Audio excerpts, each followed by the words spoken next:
Cool. All right. Welcome to Eavesdrop Podcast. We got a special treat. We got a gentleman by the name of Hard Money Sean, but we'll meet him in just a second. I want to say what's up to everybody. Welcome to the show again. Hey, Mr. Paul, how you doing, sir? Man, I'm doing good. Blessed to be here. How you doing? I'm doing pretty good, man. I'm doing pretty good. You coming off of a little under the weather thing? Yeah, Or? man, this wind is killing me, man. Hey, it's windy, ain't it? Yeah, allergies. My car almost flew away driving here, man. Trying to get here, All right. It's windy. Yeah. So we have Hard Money Sean. He's a hard money lender, real estate professional, a world traveler, fashion icon, high aura. We're going to get back to that. AKA the guy in real life. I love it. How you doing, my friend? I'm good, brother. How you doing today? I'm doing really good, man. I'm blessed. That's awesome. I love to hear that. Hey, so hard money lending and real estate professional. So talking about that, you've done a lot of money loans, and it's upwards. It's kind of high up there. It's Yeah. Shoot, hit 200 mil. 200 mil. Yeah, 200 million in Man. hard money loans. I'm coming up on 5 years. Okay. So I transitioned from automotive industry. I love sales and I love the negotiation and the strategy and um, the capability to make a good income and things like that. But I wanted to level up. I was in the automotive industry for 16, 17 years. Oh, I got right out of school and got right into automotive. So it was just time, and you talked about world traveler. You're not leaving the lot. Like, you're not taking a vacation longer than 2-3 days. The manager's on you, That's right. so.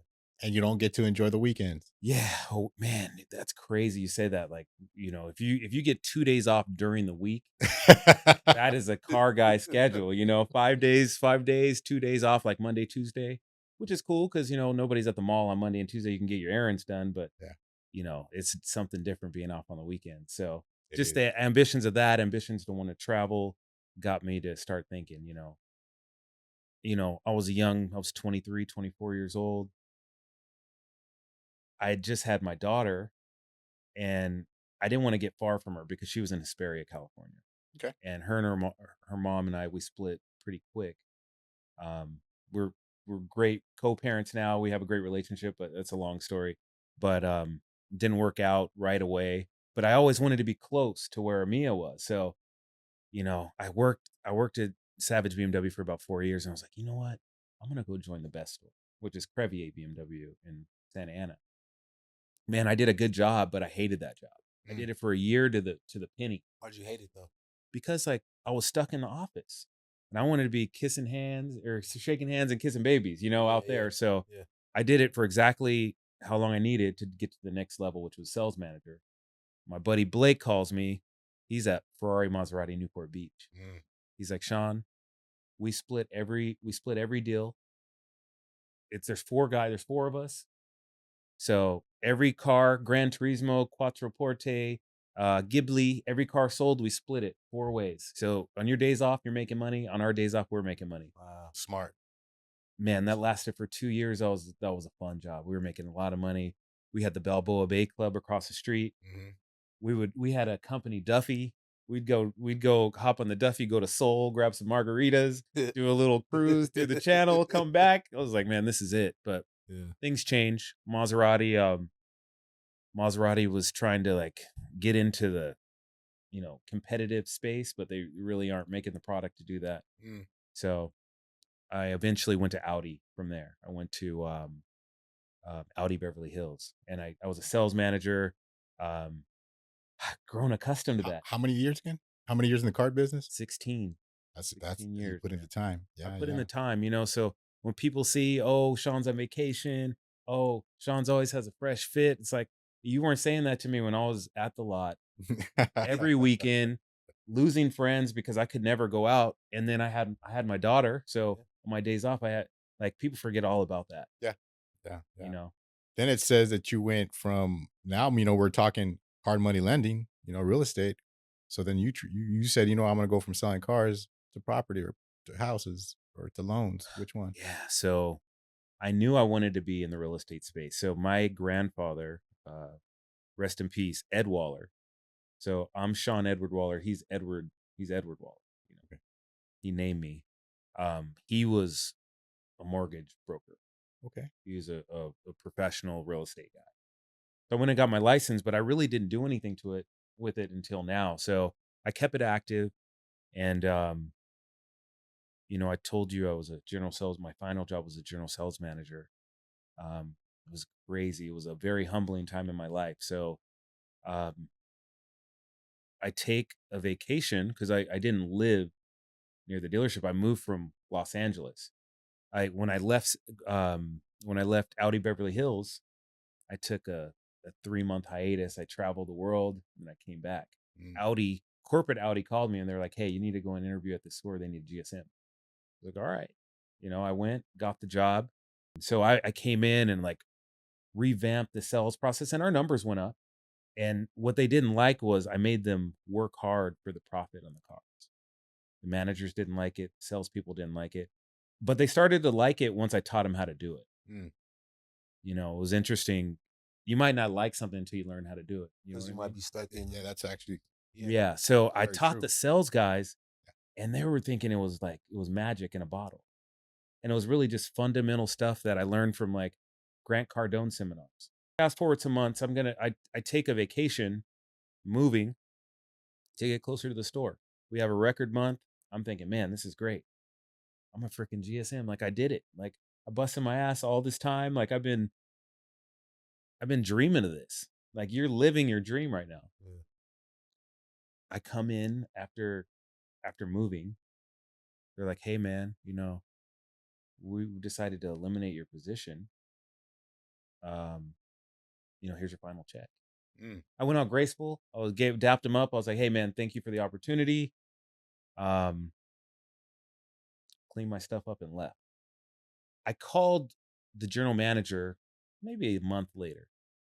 Once I could kind of like once I cleared my head, I was like, "Hey man," I was like, "Can you tell me why you guys I know it wasn't the numbers. Can you tell me, what it was?" And he's like, "Man, I'll tell you. I'll tell you. I can't I don't really know what to tell you."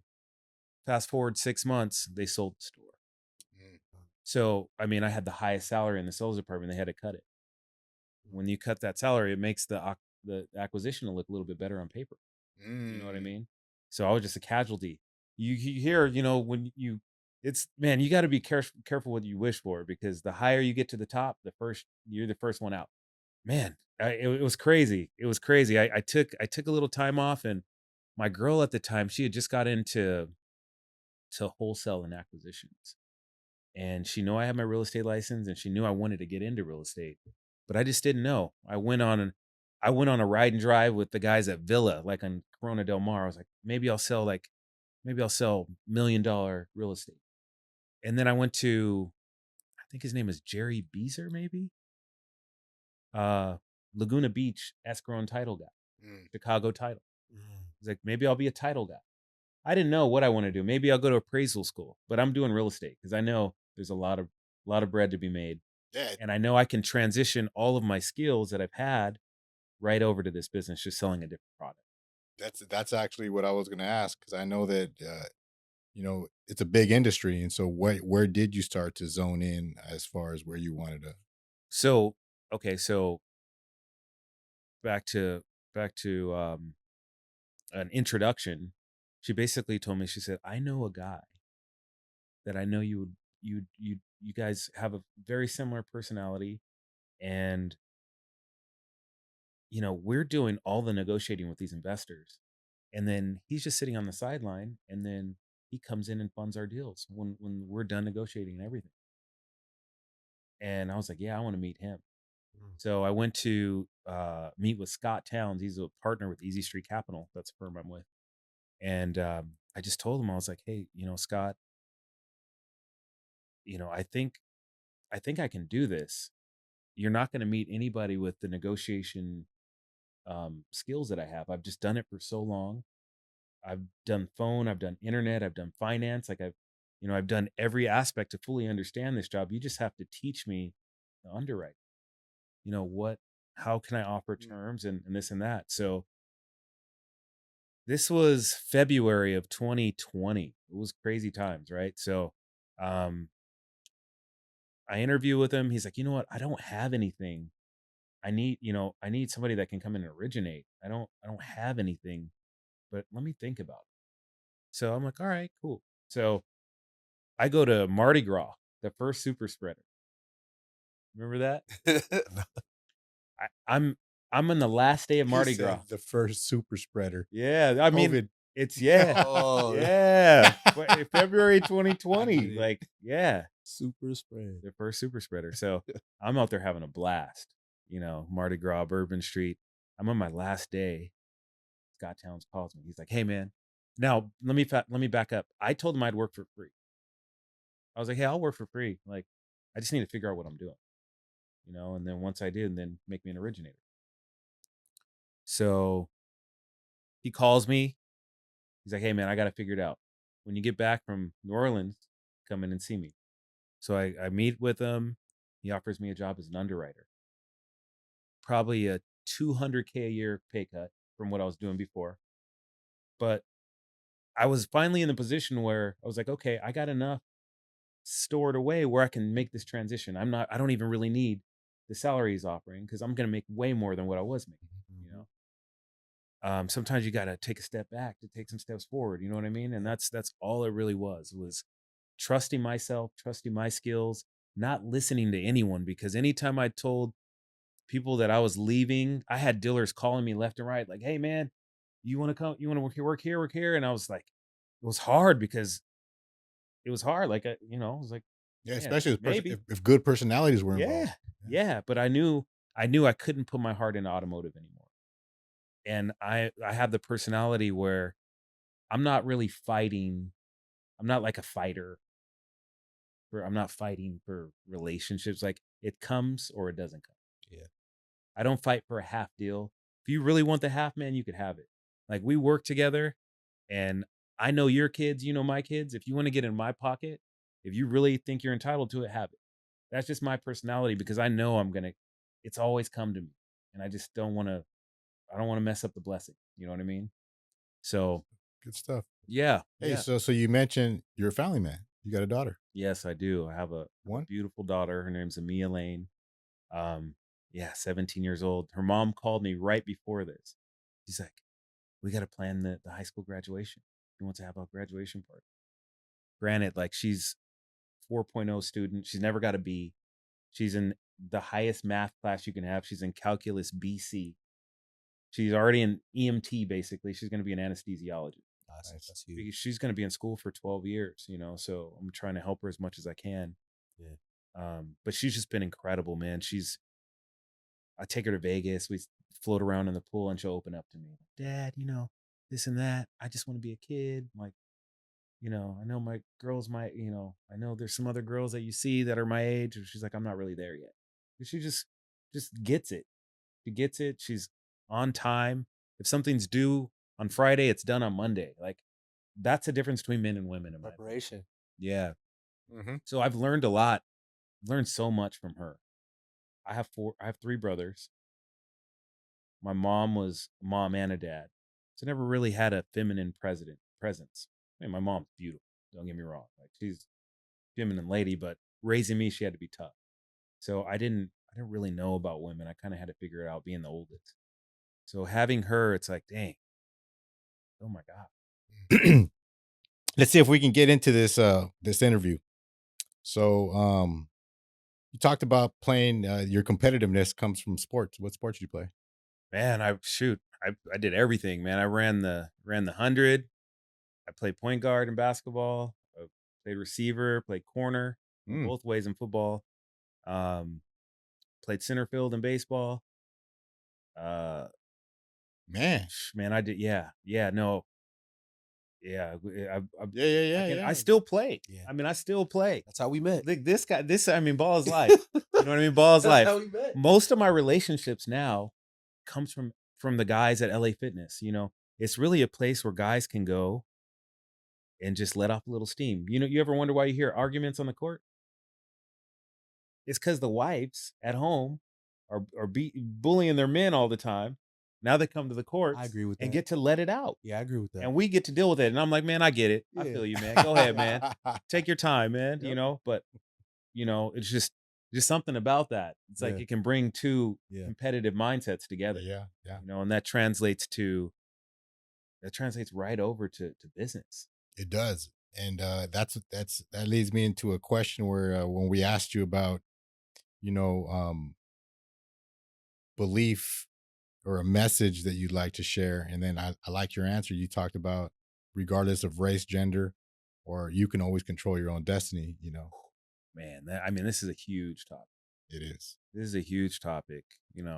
I don't know. Like I'm coming from a perspective of like being an attractive person, and I have to realize that. Now, when I say that, I'm really talking about racism, right? I'm really narrowing into racism, right? So you have two different perspectives. You have someone like me who isn't really bothered by racism because I think I might have told you this, but I'm biracial. Yeah. And I've never been biracial until like this new era. Like I've been a black guy all my life.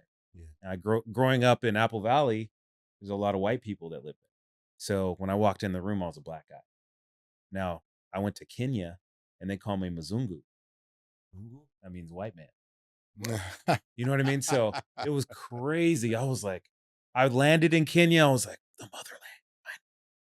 First thing they call me is Mzungu. So, and it's fine. Like I got a lot of love out there. Everybody was great, but that's what they're calling me. So I was like, damn, I'm biracial. You know what I mean? That's when it was like impactful. Yeah, I was like, damn, yeah, it was impactful. Yeah. So, I've always well, to be specific, when did you know this? When did you know that it didn't matter your race, it didn't matter your gender, and you knew you were, because obviously to be playing all these sports, man, let me you were tell probably you, successful in these sports. I was. I went to. I remember, and this is in my book that I'm writing. Like, this is the intro of my book. When I wanted to pitch. I was in 6th grade, and I played for the Brewers. Coach Lloyd, I love this guy. He gave me a ride home, and that was always my mom's. She's like, my son will play for your team, but you got to give him a ride. I gotta cook dinner. You know what I mean? So all the coaches would help because I was a baller. So I was like, Coach, I want to pitch. So we had this in Apple Valley. We had our own dumpster. And the little where they put the forks in and put it over the dumpster. I told my coach, I was like, I stood back where the mound would be. I was like, Coach, give me 3 tries. I'm gonna throw it through the hole on the side of the dumpster. First 2, I got close. A third one went right, and I knew it was because I wanted to pitch. You know what I mean? So when I say that, I just know out of experience, like you control your own destiny. And a lot of people are getting in their head about who they are as a person rather than just putting the effort and putting that behind them. And that's what I say when I mean that. When I say that's what I mean. And so just to swing back around to the biracial thing, how does it break down? Dad's black, mom's white, mom's black, dad's white. Both of my parents are Creole, man. Oh. Man. Somebody's doing a DNA or an ancestry background. I've been light skinned since like 1700. Bro, I'm a real one. I'm a real light skinned one. You know what I mean? Like, yeah, that's cool. That's cool. Yeah. Also, they're both Creole. Yeah, my mom. And there ain't nobody white in there. Then that's what I'm saying. That's what I'm saying, man. So regarding the things that we planned on talking about, so financing, we'll do some sports, we'll do conversations about women, we'll do some politics. To start off, in one word, so do you love the automotive or do you love the real estate? I love what I do now. I love beautifying neighborhoods. I like the strategy. Like you said, I'm a deep thinker, so it's really not rocket science in either space, but being able to put a deal together that, maybe somebody got declined from another lender, hey, you're presenting it wrong with the underwriting. If you do this, this, and this, I can get you funded. I understand if the strategy changes, but to get you through, we're going to have to do this. But also protecting the company, making sure that they're getting through the strategies and changing the strategies and letting underwriting know. I love it. You're I really love good. what You're good at what you do. Well, I'm getting better. I can be better, but yeah, I'm pretty good at it. I'm pretty good at it. Yeah. What are your top 2 or 3 sports? My top to play or to watch? However, whatever comes out of your heart. The top 2 or 3 sports. Whether you played it or you just love watching it or you love talking about it. I like watching football. Okay. I like playing basketball. Okay. You played football though. Yeah. I played football. I played basketball too. I mean, I played football in college, but I played basketball, baseball, track and field up. Yeah. I didn't know that. That's Yeah. so you were just an all around sports guy. Yeah. But your top 2 would be football and basketball. Football and basketball. Track and field, I had to run the 100 and the 2 just to stay in shape for football. Yeah, that's a real event too. Were you? But I'm a sub 11 guy. Well, how were you doing against the? I'm a sub 11 guy. Like I run a 10, 7, 10, 8, 100. Were you taking out the varsity team? I was all league. Really? And that was just yeah, and you were only there to just stay fit. Whoa. No, I mean if you're fast, you're fast. Yeah. Track is I ran the 1, the 2, and my senior year I had to run the 4, and then we ran the 4x4. But yeah, I mean, my senior year we won league and track. We were fast. Yeah, that was a my last heat was Long Beach Poly, Carson, Mexico, Japan. The high school kids we were fast. Nice. We're a fast 4x. I mean, pretty much everybody on that 4x1 team was close to 11 seconds or below. So yeah, we were quick. Who are the 2 or 3 most important women in your life? Well, man, that's crazy. I mean, I'll say 3. So the most important. Man, I don't know. That's crazy. I never even thought about. I don't want to number them, but I mean, that's tough. Well, yeah, you don't have to. I got my mom, I got my daughter, and I got my girlfriend. Right. You know what I mean? And those are the 3 people I talk to the most in this world. Yeah. My mom gave me all my game, and I didn't even know it. Yeah. She's incredibly intelligent in different ways. She's kind of like Mother Nature. Like she doesn't wear shoes. She has a farm. She lives like you'd be terrified where she lives. Like there's guns by the door. You know what I mean? She's in the country in the dark by herself a lot of times. My stepdad's Apple Valley still? No, she's in Texas. Okay. She's in Texas now. We got a farm, cows, chickens. That's my fundamentals. Like, and we started having those farm animals in Apple Valley. And I got work ethic working on the farm doing that. She just wanted to make sure that, I had some responsibilities, and it's really helped. And I love going out there, cleaning the horse corral. It's just like I get my best ideas out there. I bet. So I've got my mom. She gave me my game. She gave me the skill in the kitchen. You get down in the kitchen. Creole cook. My daughter, obviously, we talked about her. I learned so much from her. It's cool to get a perspective from her. Like when I want to post a picture, when I'm thinking something, I'm like, you know what?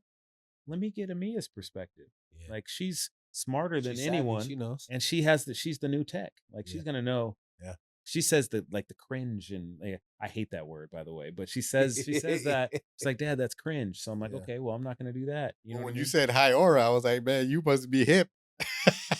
Shoot, man. Okay. High aura. Well, not yet. High aura. So I'm thinking of one specific moment on the high aura. I took my daughter and her cousin Zoe, to Maui. We went to we stayed at the Grand Wailea for about a week. And they wanted to hang out with me. Like at the pool. I was like, and that's when they said it. They were like, yeah, they wanted to hang out with me.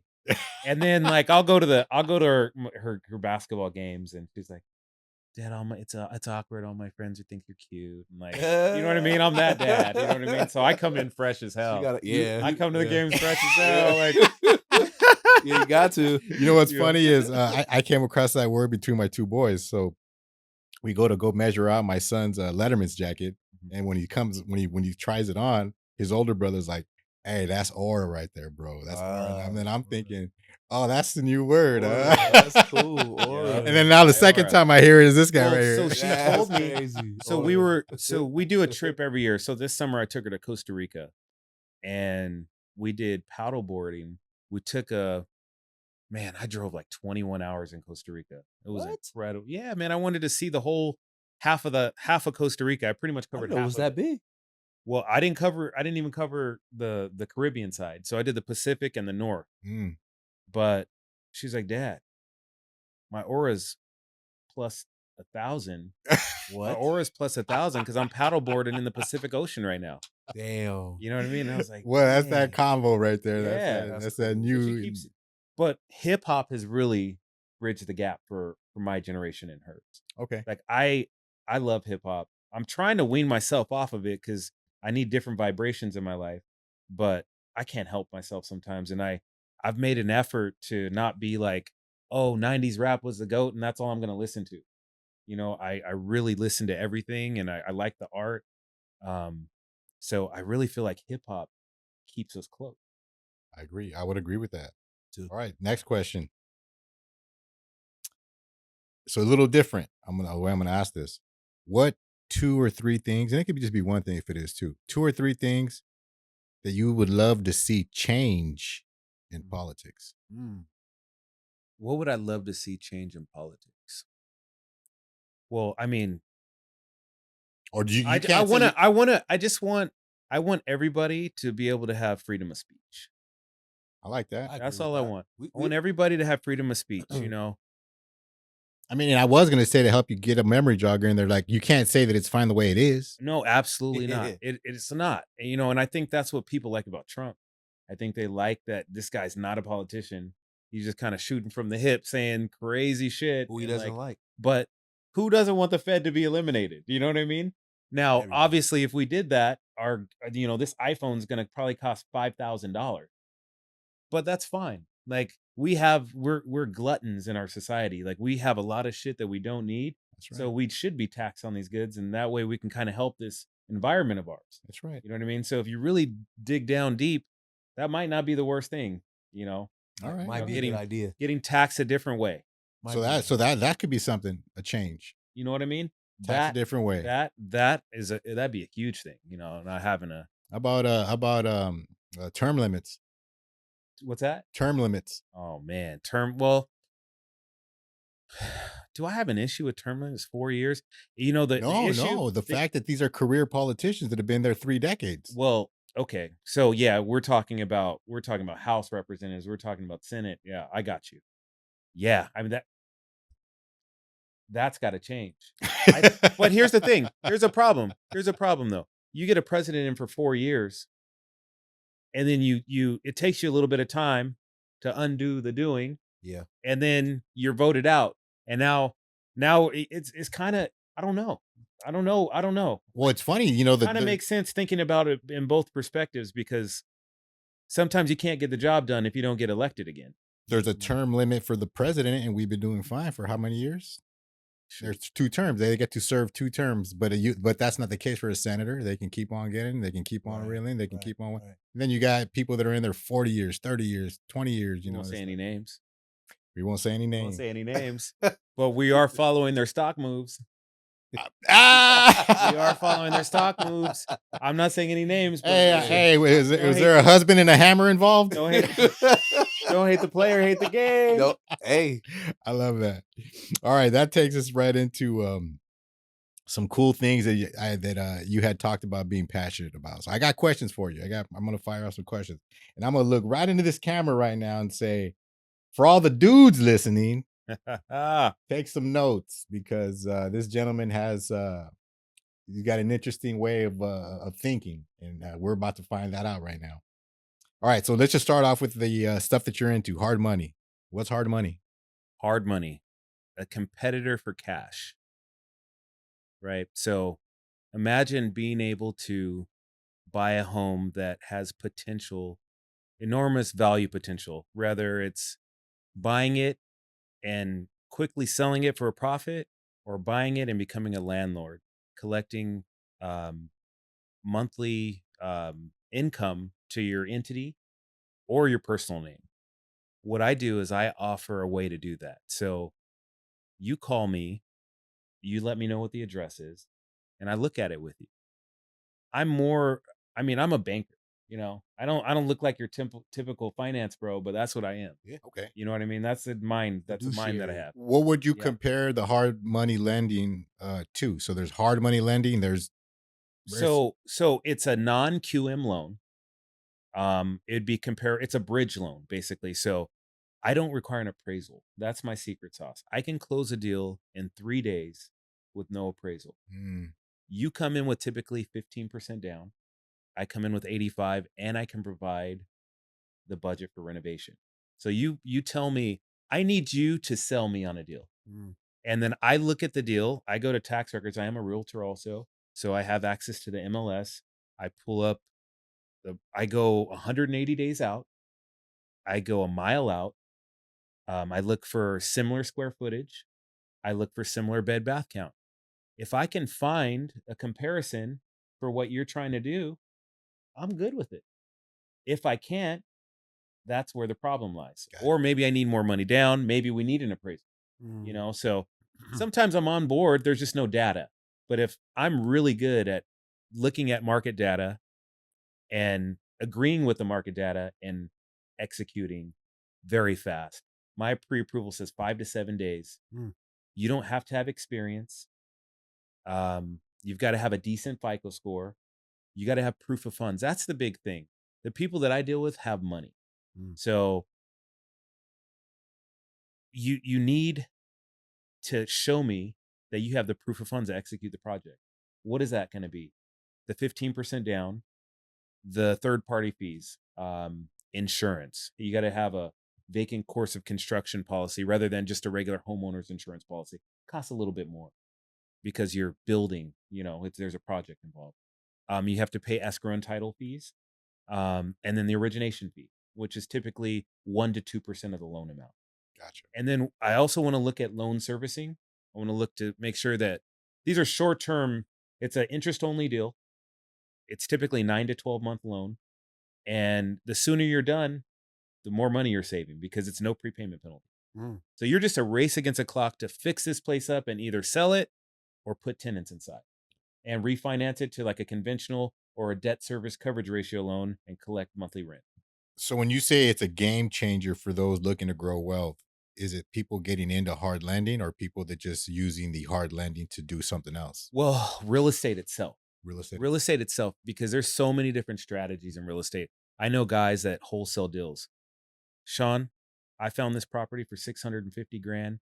If you renovate it, it's worth 900 grand right now. Give me 675. They take 25 off the top and they're done. Imagine doing that Yeah. consistently. That builds wealth. Imagine becoming a landlord. Imagine doing fix and flips. All of these things, imagine doing a fix and flip and getting a 1031 exchange and constantly just leveling that money up. That's what I do.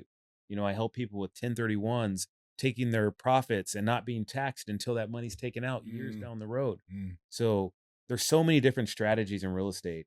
This is just one little niche that we offer. Could you explain to people what a 1031 is so they know? A 1031 exchange is a tax vehicle. So there's property gains taxes.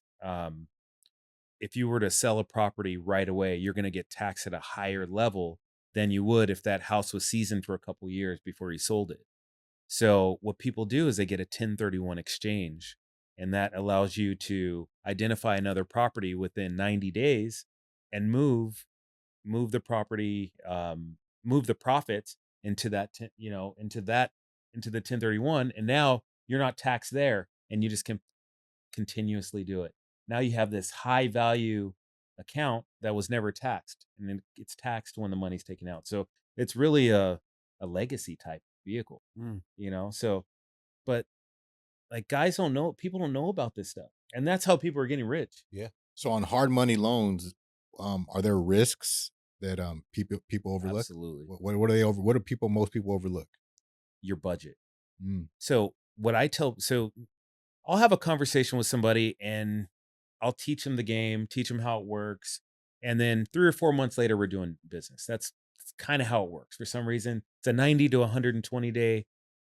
I have a conversation, and then it blossoms 90 to 120 days later. And that first conversation, what I tell people is, get your strategy. Okay, what do you need? You need an area where you're going to operate. Where are you going to buy these homes? Um, who's going to do the construction for you? Who's your general contractor? Who's your handyman that's going to fix the property up? You got to make sure you're close to them. You can't expect, yeah, I know that you live in LA and it's cheaper to buy a place in let's call it Palmdale. But is your general contractor going to drive all the way to Palmdale? So you just got to make sure that you have the team. Now what do you need? You need wholesale properties. You need somebody that's going to offer you properties that have value potential, right? So once you get all of these things combined, you get you a lender that you trust, which is me, somebody that you can call and say, "Hey, Sean, this house is for sale for 750. The renovation budget's 80 grand, and I think it's worth 1.1 million. What are my terms?" And then I quickly tell you, "Hey, this isn't worth 1.1 million. There's a school right behind you. This is a mixed use property. Hey, there was a death on this property." You got to have a lender that's on your team looking at these deals like another set of eyes. Right. You got to have your general contractor. You got to have your wholesaler that's giving you the property. So you need a full team. And then from there, you got to have the financing. You got to have your financing squared away. You got to have your proof of funds. Now once you have that, you should be good. But what can happen that goes wrong? You missed you're gonna walk through a property, you're gonna look at it for maybe a half an hour. You can't really see the pipes below. That's right. Maybe you buy something that's in the hills and the foundation is jacked up. Like those are big problems. You thought the renovation budget's 150 and now it's 300,000. Right. So crawl before you walk. Gotcha. And then when the people you work with more are people that do wholesaling, people that do flips, and people who do renters that do Yeah, those are the people that I work with the most. So these are non-owner occupied loans. So you can't call me and be like, "Hey, Sean, I want to buy this house to live in it." You can't. This is a business loan. It's an investment. This is an investment property. Got you. I can't control what you do when you fix it up and refinance it. I really can't. But you better present it, and I better see that you have a home and a buyer. Yeah, you know what I mean. Like, Yeah. I just have to. The underwriting has to match up with your story. I hear you. Yeah. Talking about finance, what are some must happen steps for people that want to build financial independence? There's some must happen steps. This got to happen if you want to build some financial independence. Make your bed in the morning. Like, start from there. So Put your grocery cart away. You know what I mean? Just little stuff like that, man. Like, I can't get my day started without those things. And like, once you start to organize, then you're like, okay, you know what? I pay my bills on time. I got this extra money. I'm looking at my bank account and I'm making 0.011% interest on this. But if I move this over to an account where I'm getting 4.75%, I can lock this in here for a year and make dividends. So it's just really focusing on yourself, organizing yourself, and then just growing from there. That's really the best answer I could give you. discipline and consistency. Discipline and consistency. Gotcha. How about emotions? How emotions? What kind of emotional control you need to have when making either some smart or poor financial decisions? Emotions play a big role. I mean, we're on a podcast right now. You know what I mean? Everybody's looking at my watch, at my shoes, my hat. It's hard to not want these things, but again, we have to rewind to what I did to get here. We have to rewind to those 16 years at the dealership where I was working every weekend, working 12-hour shifts, so yeah, you have to be disciplined and understanding that you're not there yet. Like, don't pay $1,000 for a pair of shoes when you don't have any money. Like, you don't have any money to invest. Yeah. And people got to understand what money really is. Money's currency. Money flows, right? Money's energy. Money flows. It's called currency. So you're not supposed to get your paycheck and pay your bills with your paycheck. You're supposed to pay yourself, and the bills that you have, those aren't burdens on you. Like, you shouldn't be stressing to pay a $700 car payment. Right. You know, that should be a dividend. That should be, you know what, I could have paid cash for it, but I'm going to do it this way. It's, You know what? You're saying some things that I've heard from and you mentioned Grant Cardone. Did you learn some of these things from like seminars and books and stuff like that, or some of the Uh, guys that you worked with that you were surrounded by? I mean, I've read, I've read Rich Dad Poor Dad, 48 Laws, 50 Laws, The Alchemist. Like, I mean, I read books. I think that's, and traveling, I think that's the best knowledge I get. Plus, getting into business, I'm a finance manager at the car dealership, so I want to be a business guy. I want to be able to have a conversation with this guy that I'm about to sell a warranty to. That's right. So you're just constantly reading, bettering yourself. Like, okay, I'm gonna get caught up in scrolling on the gram for sure. Like, there's some funny videos on there, but you have to feed your brain. yeah. Like, think about Kobe. Kobe practiced so much. Yeah, he was so disciplined. Like, pros practice. Yeah. Like, you gotta, in my space, is practicing is reading. Practicing is learning. Like, I don't need to role play on the phone and anything anymore. But when I first started selling cars, I was in the mirror Yeah. talking to the customer, learning what I was doing. So, like, just because you've had this job for 3 years doesn't mean you're a pro. No, yeah. That's right. You got to continue to grow. Put the reps in. Agreed. Put Agreed. the reps in. Yeah. Yeah. What financial lessons do you wish you learned earlier in life? Man, credit. Like, credit for sure. I my like I said, my mom's brilliant, but she's not into the worldly understandings of finance and this and that. She's really just not interested in it. Yeah, a lot of people But are. she can tell you what ingredient is on the back of every package of everything. Uh, So I don't want to knock her down at all. It's just something she wasn't interested in. So I had growing pains. Just like, I remember I got a credit card and I I Maxed it out. I maxed it out and didn't pay for it. So I had a collection, you know what I mean? So I just had to learn, like, yo, you can't, like, you got to pay your debts back. So um just understanding, like, if you have a credit card, what I do with my credit card is I swipe it and then I pay it. I use my Amex, and because I like to travel, you know what I mean? The Platinum Amex is the best card to travel with, but Mhm. I use it and then I go quickly back to my Chase account and transfer the money that I just spent right away. That's the best advice I can give. Just stay out of debt, Wow, that's you good know? stuff. Um, what would have been different if you had understood the credit thing earlier in life? I would have owned more properties. Mm. I had to be a renter because I messed my credit up early. I bounced back, and I don't have any credit issues or anything like that. But I could have instead of having to rent or having to pay 12% interest on a car instead of 3%, you had to pay more money out of pocket because I Yeah. wasn't paying my bills in time. That But I didn't reflects. know. I didn't have any idea. So I'm not mad about that. It's just now I know, you Yeah, know. right. Now I'm a 750. But Very good. you know. All right, we're gonna switch gears a little bit here.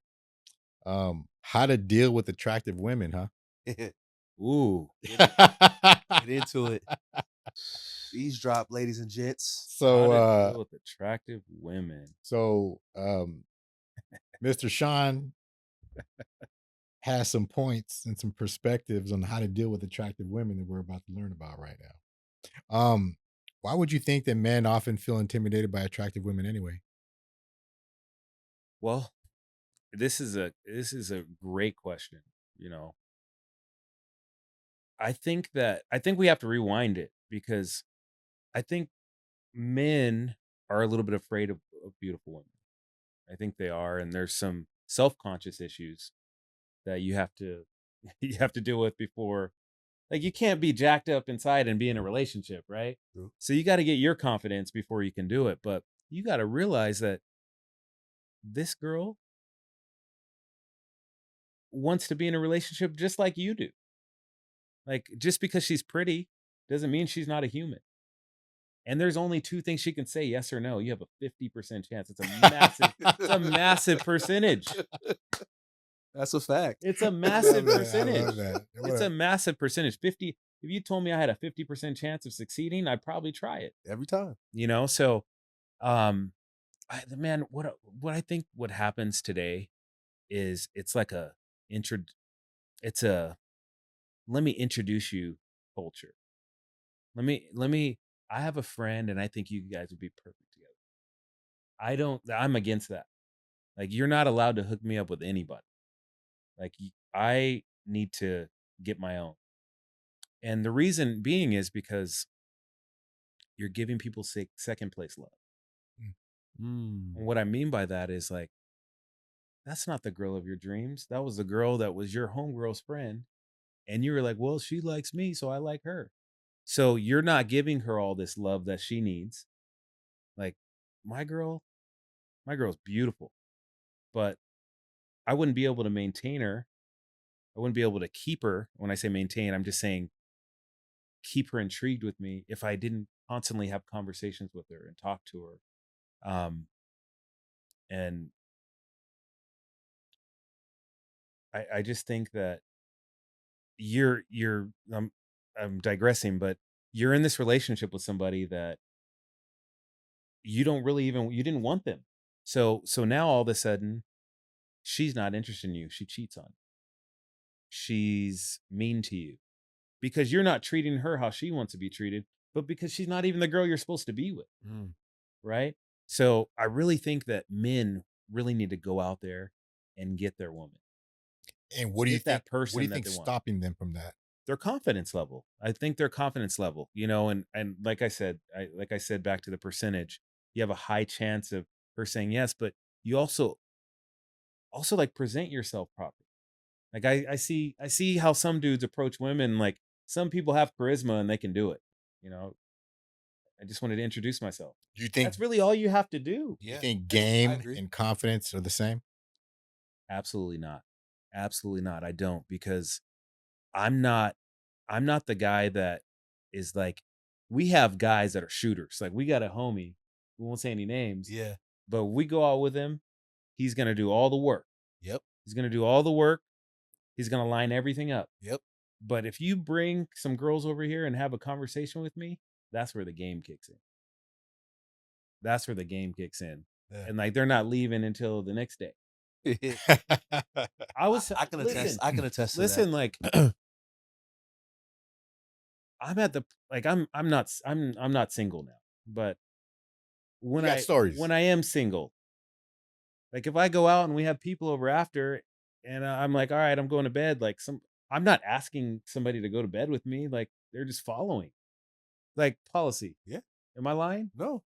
You want to And tell? You want to tell them about the North Italia?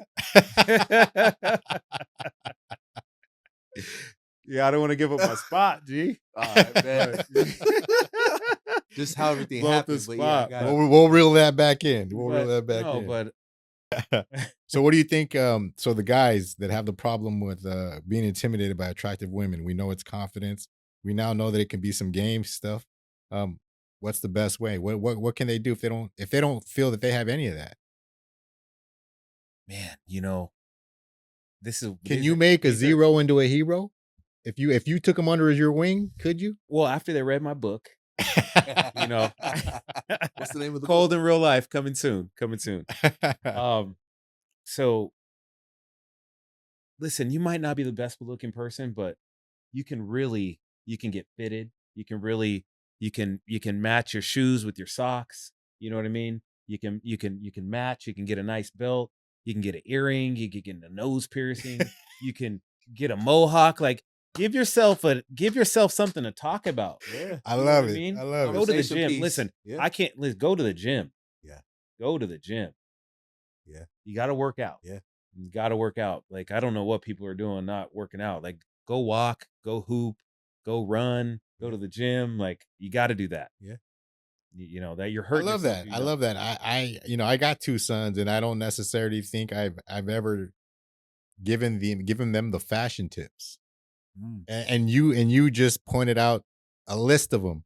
Not that I'm just saying, I asked you, what can they do? And you're like, come on, man, then get fitted, man. Get some. Well, you want to be Yeah. fitted. Yeah. You want to be fitted, but you don't want to be perfect because you don't want to be too intimidating.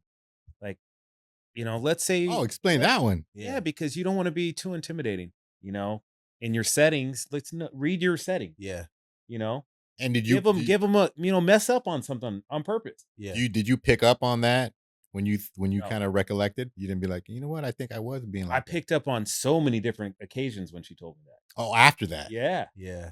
you know what I mean. I was like, damn. So you I'm the being vibe- intimidating right Yeah, now. The vibe I was check, like, am I cold? yeah. The vibe You check know? was a little bit for where we were at. It was like, okay, like they know I'm somebody, but they're not gonna come up to me and tell me I'm somebody.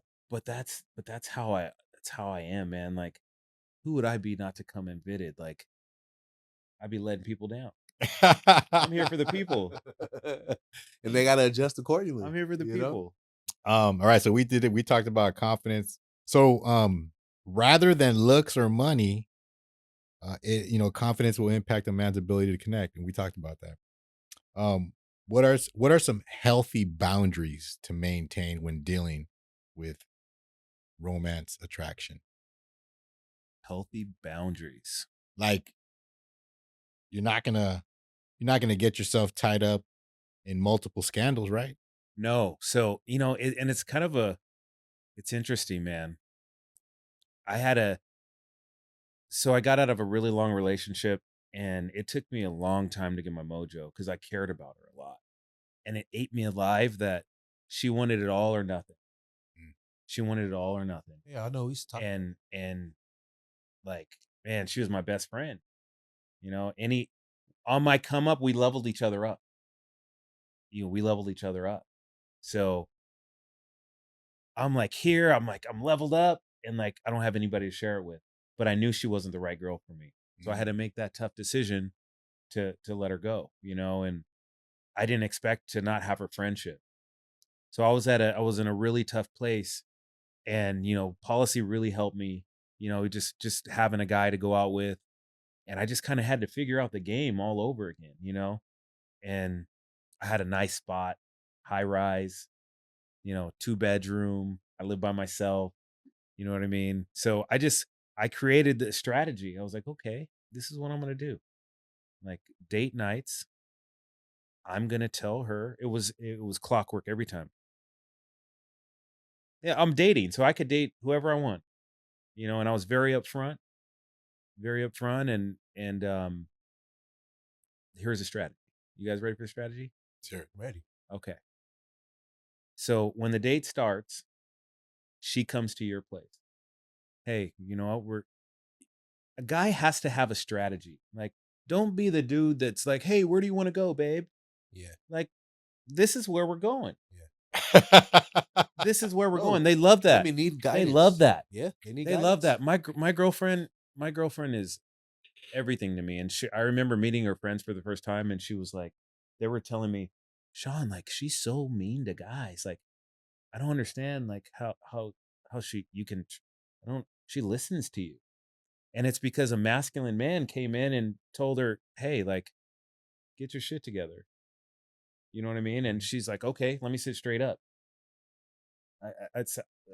Yeah, You yeah, know what I yeah. mean? But because I have a plan. I'm a leader. Like, hey, so we're gonna go to Javier's. You're gonna come to my place. I'm gonna make us a cocktail. Now, when you come to my place, I'm fully furnished. I have a candle. My bed's made. Like, I'm not living like just got out of college. A lot of guys do that, and I understand that that's all you need. That's all we need. Like, all we need is a chair, but we're there's more to it, and that's the game. The That's where the presentation. game comes in. The presentation. So you have them come over, they get a quick cocktail with you, a quick conversation. My place is sick. You know what I mean? So it was like, okay, like you brought extras. You know what I mean? Okay, now her car is at your place already. We're gonna take an Uber, or maybe you're not drinking, maybe you drive. But the date goes, and then you always end up back at your place. You know what I mean? It was a perfect strategy. It was a perfect strategy, and it worked every single time.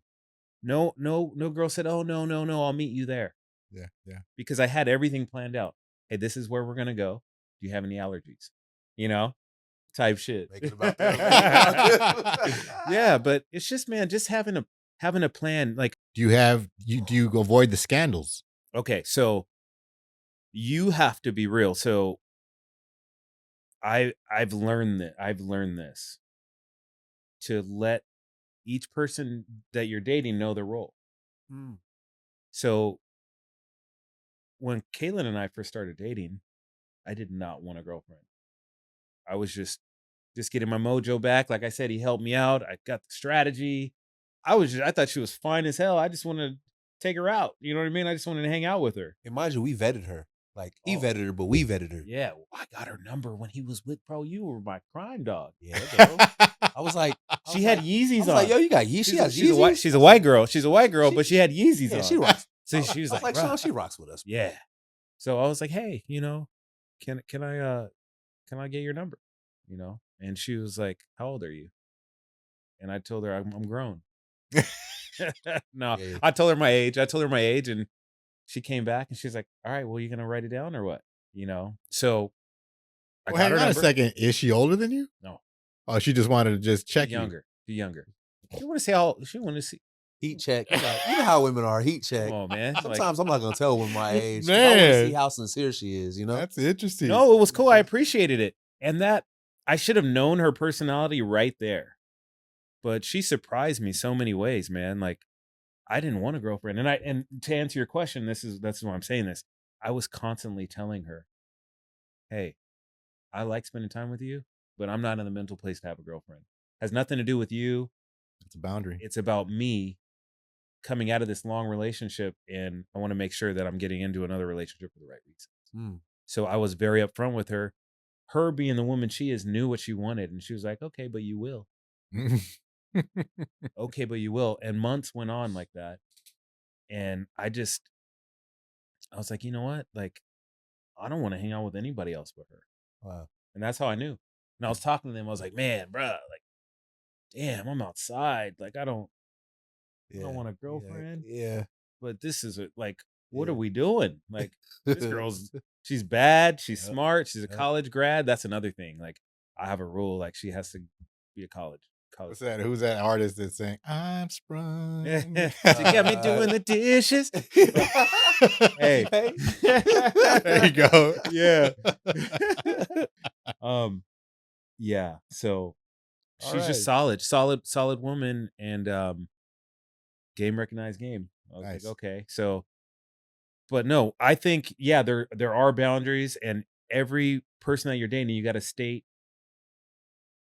what's the word I'm looking for? Your intention. You got to state your intentions. And if you're okay with yourself, you're able to do that with everyone. Yeah. We got to rewind it to what I said earlier. Like, you got to make sure you're good before you start dating anybody. Yeah. Like, you can't be an Amazon delivery driver taking a girl to Javier. Like, that just financially doesn't make any sense. You're just not there yet. That's right. Unless that's a Netflix and chill type gig. You know what I mean? Your third job, or Yeah, something else going on. Yeah, like, and I don't mean it like that. I don't mean it. I'm not saying that job in particular. I'm just saying, just have your shit together. Right. That way you're not like, man, I see these conversations about what's the right price to take a date. Like, should it be 150? Should it be 200? Should it be 50? Should be whatever it is. Yeah. Should be wherever the night takes you. Yeah, I agree. So, world traveler, huh? Yeah, man. So I'm on I've been I'm 2 continents away from completing it. So I haven't been to Australia, and I haven't been to Antarctica. Damn, really? It's all the other continents. What are you gonna do in Antarctica? Man, that'd be my last play. You gonna go over the ice wall? But I want to go to the place I can't go. Right, I hear that. The ice wall. Yeah, man. I know. I've been watching your TikTok. Yeah, I know. man. You know. Yeah. I mean, somebody knows about it. Yeah. I don't know. The map is kind of weird, right? It's like, what does this mean? Yeah. I got a specific one. So, what travel experiences changed the way that you view the world? That's a great question. That's a great question because, like, if you're on Instagram and you read the comments, people are always talking about America or talking about California. They never been here, Mm. So I So they were the I had you viewed the let me tell you my most profound traveling experience of my life. And I'm glad to be able to talk about this because when I try to tell people, they want to know how my travel was, but they don't really want to hear it. So I'm in I'm in Delhi, India. And actually no, I'm not in Delhi, India. I'm in Pushkar now. It's so when you travel to India, there's a golden triangle. I don't know if you're familiar or not, but you got the Taj Mahal, Mm. you have Jaipur, which is the pink city, and then Ajmer is the city outside of is where Pushkar is. Pushkar is a sacred lake, veg, um, vegetarian, no milk, no cheese, no alcohol. And I was at a bazaar just walking around, and I don't know if you know about India, but cows roam freely in the streets. They're not on the farm in a pen, they're walking and they're sacred.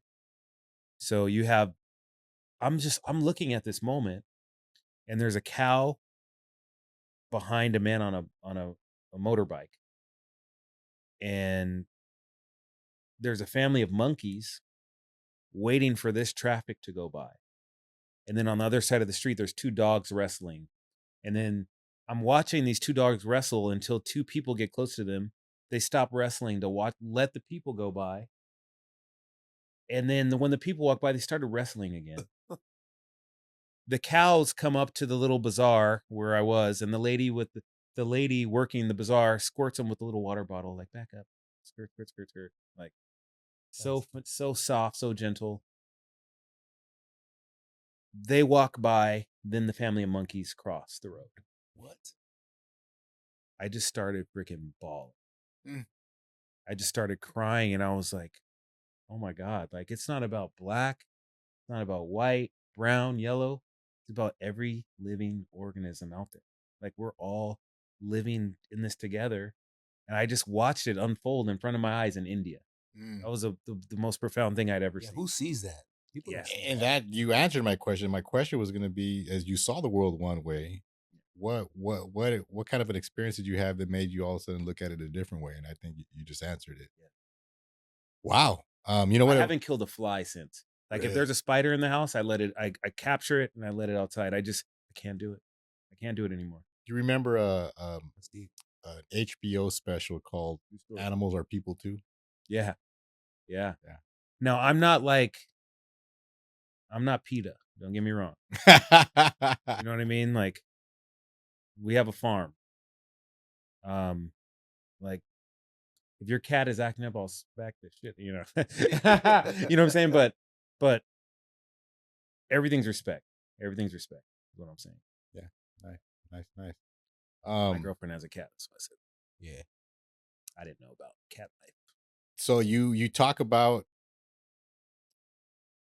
we're going back to the women thing. For some reason, I think that you have answers regarding how traveling plays a role in upping the man's game.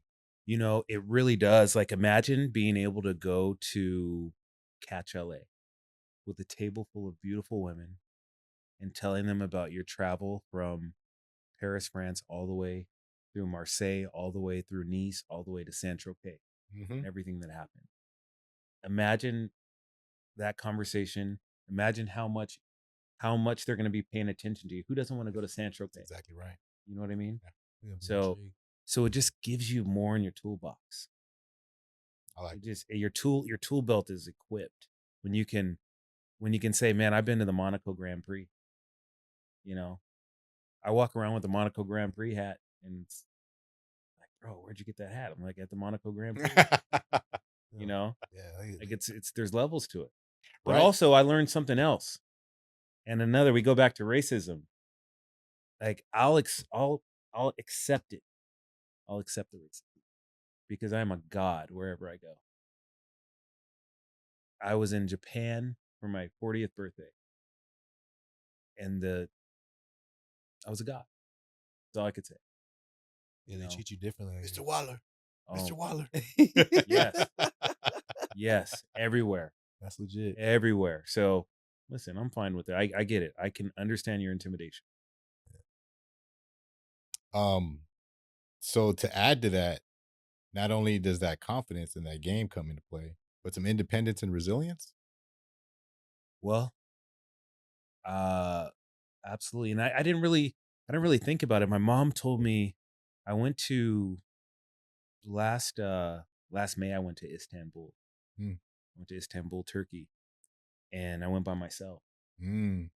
And my mom was like, "Where are you?" She's like, "Oh my God, baby, like, are you okay? Like, you're so brave. You're so brave." And I'm having the time of my life, but I had a crazy situation where I went on a trip with a guy. Um, I did a month trip in Europe. I don't know if I talked to you about this or not, but like, it's hard for me to let people in, and I let somebody in, and we went on a trip, and he left, and I was in Rome by myself, and I called my daughter, and she's like, "Dad, what are you guys doing today?" I was like, "Well, I'm by myself now. I'm in Rome. I'm leaving Rome to London." And she's like, "You're by yourself in Rome?" Like, oh my God. Like she was gonna cry. But to me, I was like, "Oh, that's fine. Like they speak English. Like, Yeah. I'll get home." Yeah. So yeah, it gives you, Mm. being able to navigate and like try to go to Tokyo and like Mm-hmm. there's no like go to Yeah, the no, subway there's and no try to English figure out. words. So you're just really critical thinking and you're using your common sense Love it. on how to travel and like you're learning that what I've learned is that being an American and living in California, this is just one way to live. There's so many different ways to live. And when you go and travel, you can see that the way that you do things is just one way. And there's 100 ways to do things. Go and learn them all. Beautiful. Gems. This guy's dropping gems. Um, Advice for safety while traveling internationally. They're like, hey, watch your stuff. Watch your stuff. People are going to come in, jack your bag, jump off the train. They're just train jumpers. Wow. So when you're in Eastern Europe, you have got to like your zippers, have them locked. Like people are, Pickpockets. think about how old Europe is compared to the States. Yeah. There are professional thieves. Yeah. Like they do this. Have you seen that movie Focus with Will Smith and Margot Robbie? No. The I movie haven't. came out like 5-10 years ago or something, but it was like a ring of thieves in New Orleans, and they were just good at it. Yeah. It's just a profession. So just don't leave just like you're not going to in Oakland, you're not going to leave your stuff in your car in Oakland. Like somebody's Right. going to break your windows out and take it. Like mitigate the risk. Right. Mitigate the risk and make sure that your wallet's somewhere where it's close because you'll get pickpocketed in those spots or you'll get train jacked. Wow. And there's notorious areas and there's areas that are cool. Um, Do you go out of your way to ask, or you just use your own intuition as you go where you want to go? I research before I go. There's a lot of everything is at the tip of your fingers now. Like any place you want to know about or kind of get a feel for. Like I can tell you, I read about Costa Rica and people had some issues there. Costa Rica was like half Mexico, half Hawaii. Mm. It was like incredible view. It the Spanish was way different than Mexico, but it had that vibe a little bit. But you had no federales trying to jam you up. You know Mm. what I mean? So Mm. it was a completely different feel. I was like, man, I'm driving 21 hours with no issues out here. That's Where I've had crazy situations in Mexico. right. Mm. So yeah. All right, switch gears again. So you use a term, you're a girl dad. I'm a girl dad. Explain that. I'm a girl dad, man. Like, as a man, like you want a boy, right? I need somebody to carry my name, and you don't really realize what having a daughter does for you. Like your son is gonna want to get in them pockets and inherit what you got, and your daughter wants to take care of you. Yeah. I agree. That's what I mean by that. I love that. And my daughter loves me so much. And when I'm out of line, she tells me. And when I need to be empathetic, she teaches me. She helps me with my empathy a lot. And I just couldn't even imagine having anyone but her. But the reason I have a younger girlfriend is because I want more. Like, I feel like a lot of people that are in my position are a little selfish, you know? Like me, I should probably have more kids already, but I've been traveling and doing this and doing that, where we have this crazy world that we're living in, and it's because there's a lot of parents that shouldn't be having kids, Yeah. or the people that should be having kids aren't having them. So, you know, I know that I got a lot of blessings, and at some point, I got to do it again. I got to raise another one and put another good human in this world. That's you. That's hey, more power to you. Yeah. Still I that. mean, but also like the things that I was doing before aren't fulfilling, like going to Wild Goose and drinking at the bar. Like that's not fun to me anymore. Like it'd be cool to go and watch the game with my Yeah. guys that I haven't seen for a while, but Yeah. I'd rather chill at the house. And that actually was a question I was going to ask. So the version of Sean before daughter and then after daughter Sean, Oh my god. night and day, or Well, just more I was mature? I went from like I was a really nice kid growing up. Like my mom, all my brothers are really nice. And then like I was good at sports. I was like, man, all the girls like me. You know, I was kind of a womanizer a little bit, you know, and having some scenarios, one like being cheated on by a girl, and then two having a daughter, those things change you. They change you. It's like, whoa, like women have a lot to offer. Like, why would you treat them that way? So she just leveled me up. Not to mention just my drive, my hunger, having a daughter and wanting to provide and give her everything that you never had, you know, that fueled me to just keep going. Nice, nice. So we know the stats about absent fathers and how that affects sons and daughters, right? What lessons do you feel are the most important to teach your daughter about self-worth and relationships? I've told you the places I've taken her, you know what I mean? And this is all intention. Like we talked about before, the guy, Mike Severy, the motivational I speaker, love what he told you. teaching me, to read to her at night. It's going to make her more intelligent, to pull the chair out for her, to open doors for her. I've taught her about finance since she was a kid. I helped her with lemonade stands. I used to live in LA on Wilshire and Fairfax. I'd hoop at right by the Grove. There was a nice I basketball used to hoop court. there too. You know where I'm talking about? I can't think of the It's name on of the 3rd park. Street. Exactly. Yeah. Exactly right there. And she would have a lemonade stand while I'm hooping. You know what I mean? Just giving her game. I've given her enough game where she can see it coming a mile away. So it's not something that you can just, oh, my daughter's 17 now, let me teach her the ropes. It's something that you have to give her constantly. It's something that you have to be there consistently so that she can listen to you. Like, who am I to tell her something if I haven't been in her life? Mm.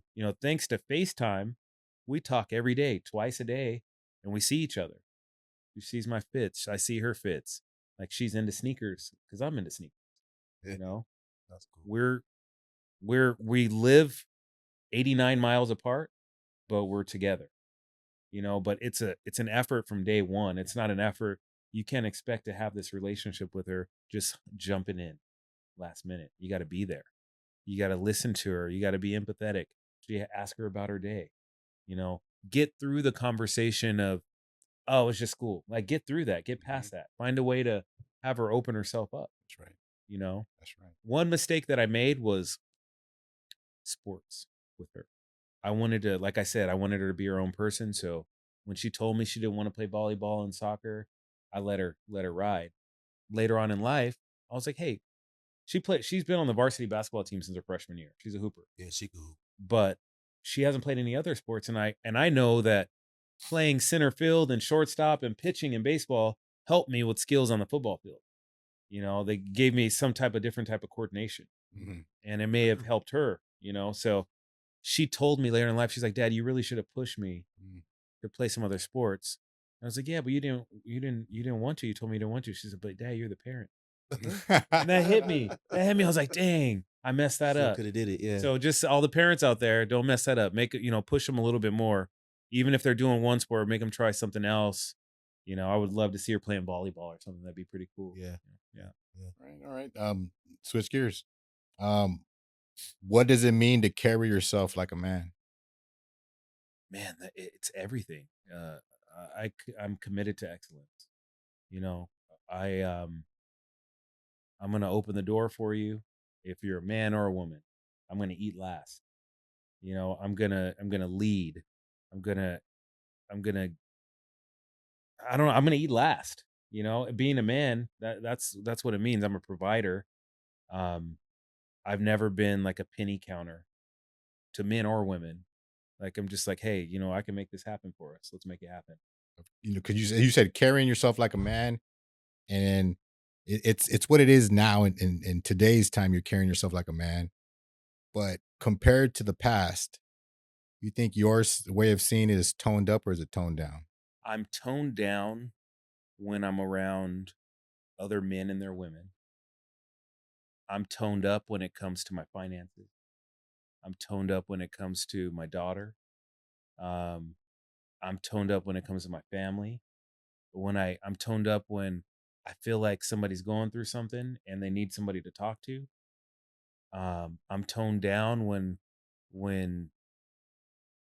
all I always hear like, "Oh man, congratulations, you're doing so well." Da da da da da. And I'm really just posting pictures of my weekend. Like I'm not really trying to stun or anything like that.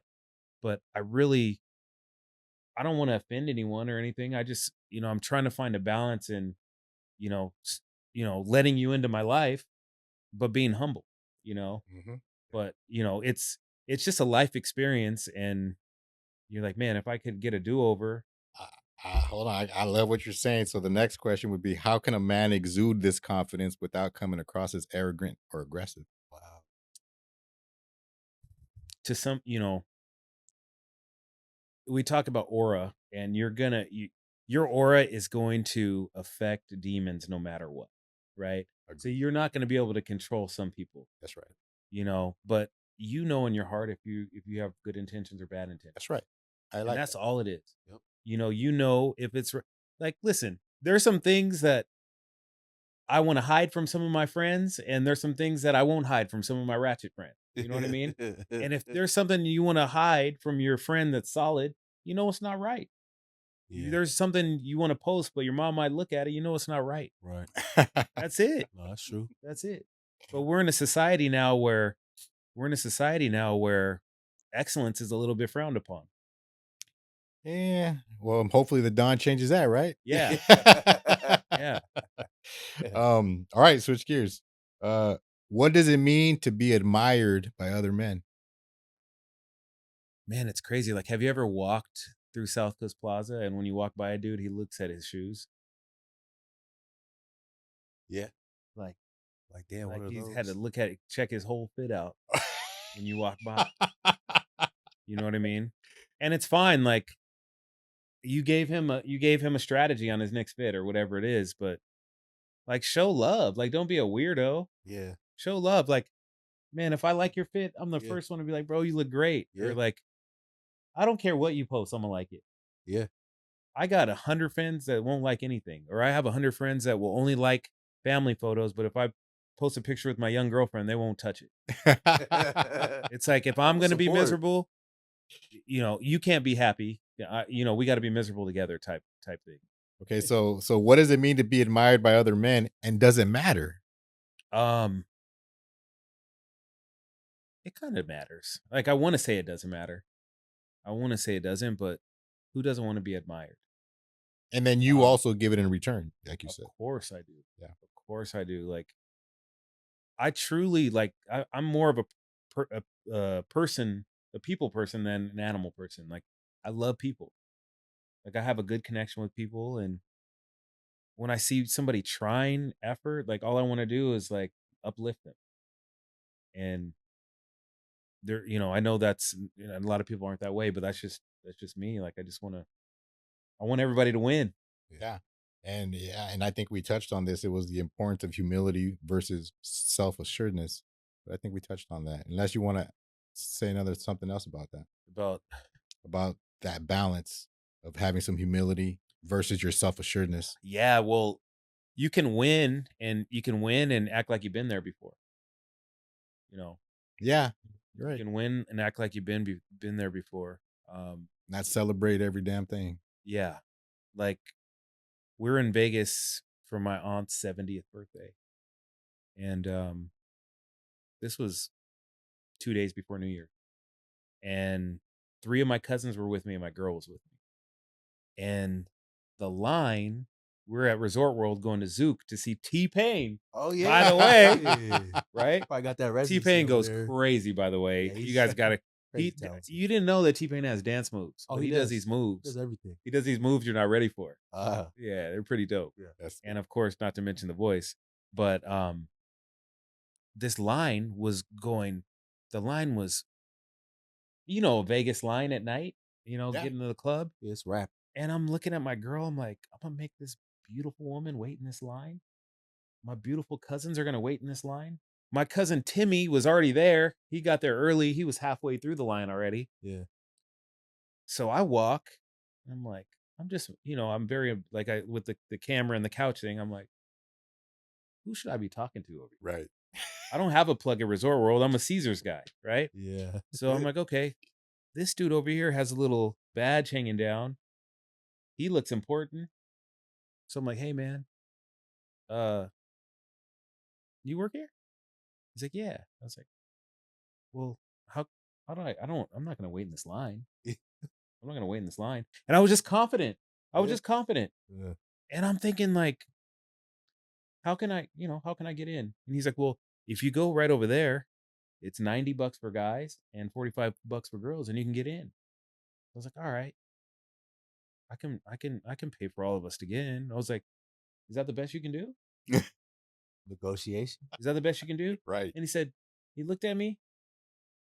He's like, you know what? Hold on a minute. And he went over to the girl with the pad, put me on the guest list, came over. He's like, come on, who's with you?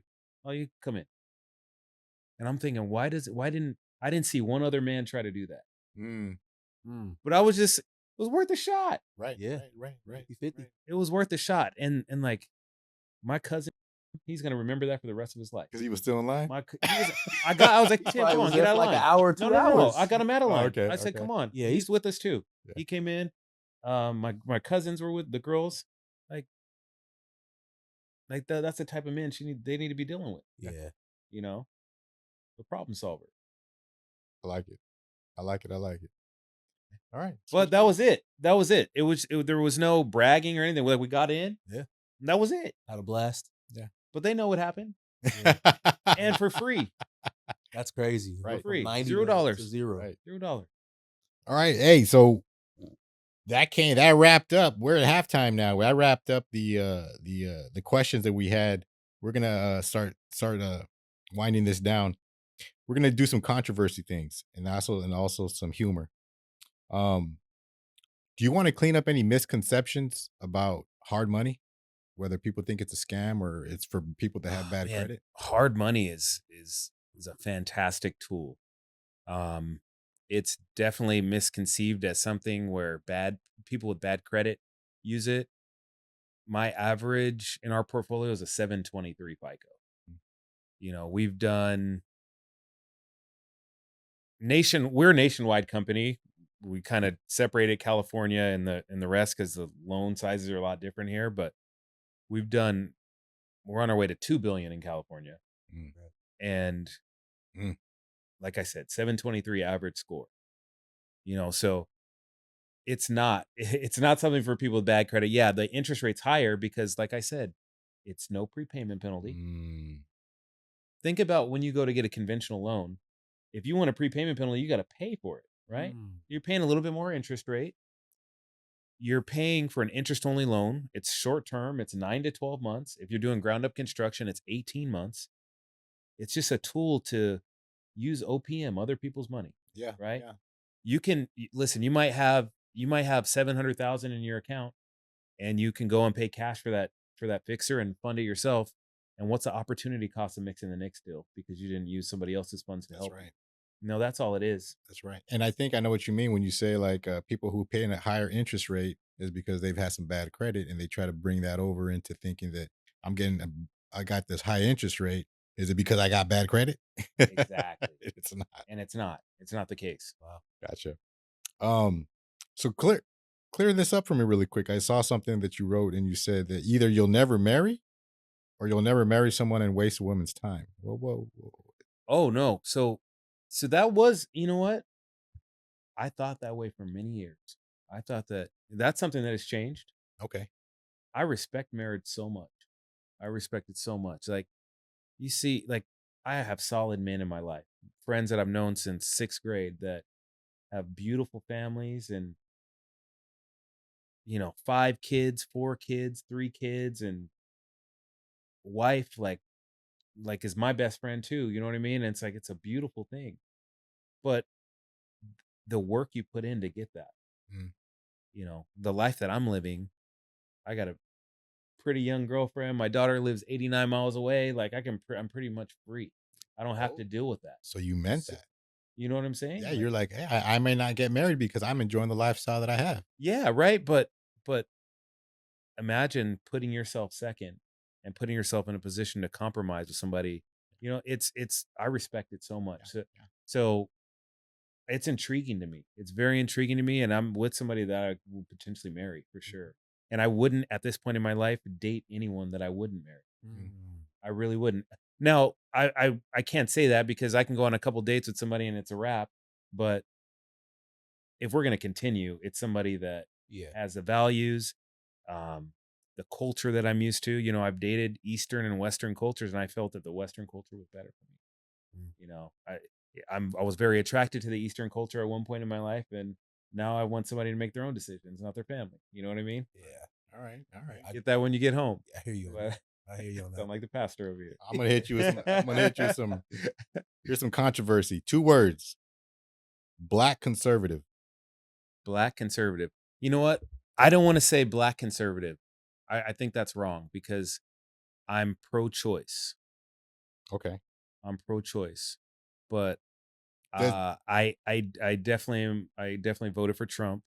Um, Financially, it makes a lot of sense, but I'm for less government control, which and starts that's to be more conservative. yes, exactly. But I'm man, where was I? You weren't with me on this one. I'm glad. I have other friends, right? I But I was at the bungalow. I was at the bungalow in Huntington Beach, love that spot. and my buddy and I, or my buddy approached these girls and was like, "Hey, what's up?" And the first thing she says, "Are you Republican or Democrat?" Wow. It was crazy That's to me. the first thing she That was asked. the first conversation. That was the first thing he said. Well, you know, we are in Orange County. We're kind of conservative. And she says, "Get the out of my face." What? And I was like, "Wow!" Like I Whoa. was like, "Wow!" Like I'm pro-choice. Like, Yeah. do you want to talk about this? So, and that's what we were talking about earlier. It's like it's one way or nothing, and I'm not cool with that. Yeah. No. So then, does it bother you about that? The stereotype that blacks are usually stereotyped as Democrats. Man, it bothers me so much. That's it. It bothers me so much that if you're black, you have to be something. You know, you if you're black, you can't be your own person. It bothers me so much. Well, if according to Biden, if you didn't vote for him, you ain't black. Yeah, it's wild. And listen, I'm happy for Joe, and I don't like. I'm not the type of guy that's like in the comments talking like, "Oh, in your face." Like I don't get that at all. I'm like, hey, if if uh if Kamala would have won, she's my president. You know, I love America. Yeah, like this place is wherever I go in the world. When I come home, I'm like, oh my god, Glad I'm home. it's beautiful, America. Mhm. So who am I to to think badly of any of our chosen leadership? Yeah. But I prefer less taxes. Like I was fearful in my space. You know, I was fearful for capital gains. You know, they wanted to go from 28% to 48% or 45%, something like that. Mm. Do I have a Wow. job? Do I have a job if you do a fix and flip and you have to pay 45% tax? Is That's anybody tough. even focusing on that space? That's tough. So there was a lot of little things that weren't beneficial to me at all. But overall, I really feel like when companies are saving in taxes, everyone wins. Well, what did Mike Tyson say that when there's a Republican president, he's always made more money? Yes. He did say that. But think He did. anybody like He did say think that. about it when a business owner can collect more revenue instead of paying more taxes, That's they right. can pay their employees more. Right. Like, I mean, the media does the problem is the media, Yeah. right? Yeah. It's not even Democrats or Republicans. Like the media Just has us like disinformation. the media has us like in this fake frenzy that you don't see in real life, you only see online, Right. right? And then it carries over when people get passionate. Mm-hmm. But it's really the media, saying, "Oh yeah, Trump is only catering to 12 people, the billionaires." Like, Yeah, that's not true. can this make sense to me? Like, can this make sense? Yeah, it's not true. And Tyson actually and Trump, they have a good relationship. They do. They do. All right. Switch gears Everybody again. liked Trump when, in the 80s and 90s, everybody rapped about him, and then Yeah. the media kicked in. Yep. As soon as he wasn't part of the old boys club. Yep. Yeah. Exactly. So you know how to play dominoes, I hear. Man, all money ain't good money. That's the first lesson I ever learned in life. My mom, kind of man am I to not know how to play dominoes? My mom's domino name is Lady Creole. Oh, okay. So yeah, she's like, Sean, all money isn't good money. And man. Go ahead and take that 5. Why 10 you? Kids to get in though. Oh my goodness. Hey, listen, 10 to get in. Yeah. Right. 10 to get in. Go ahead and run me my 10. Yeah. Yeah, just so I can get in. But then we're counting the board. But Yes, listen, sir. my girl, that's another thing. I taught her how to play dominoes. Bro, I haven't beat her in like 7 months. Oh, she's smart. She's so good. She catches on quickly. Oh my gosh. We play dominoes. We're playing dominoes in Mexico at the pool. And I'm trying to have fun, but she's over here beating me in dominoes in front of all the people. Like, man. Yes. Right on, right Shout on. out to Caitlin. So I love that you said you think people should negotiate everything in life. Everything. Expand on that.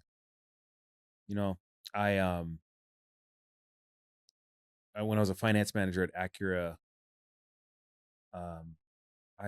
we sold the car to a professor at Concordia University, and I was trying to sell him a warranty, and he's like, Sean, he let me get through my whole spiel, and he said, you know what, man, that was a fantastic presentation. He's like, you're an incredible salesman. I'm not going to buy any of this shit, but this is what I'll do for you. So I'm a master's professor. I want you to come in and sit in. I'm a master's professor of negotiation. Wow. I want you to come in and sit on my class for the full semester if you have time. And if anybody asks, you're getting your master's in business. Wow. And the game that I got from that class, I didn't get any credits, but I got so much game. Everything's negotiable. Really? Everything is negotiable. From like, just like I said, we were talking about getting into the club. Correct. Like, listen, exactly right. I don't want to wait in this line. Like, I looked fantastic. You don't want me in your club? I didn't say that to him, but That's how you felt?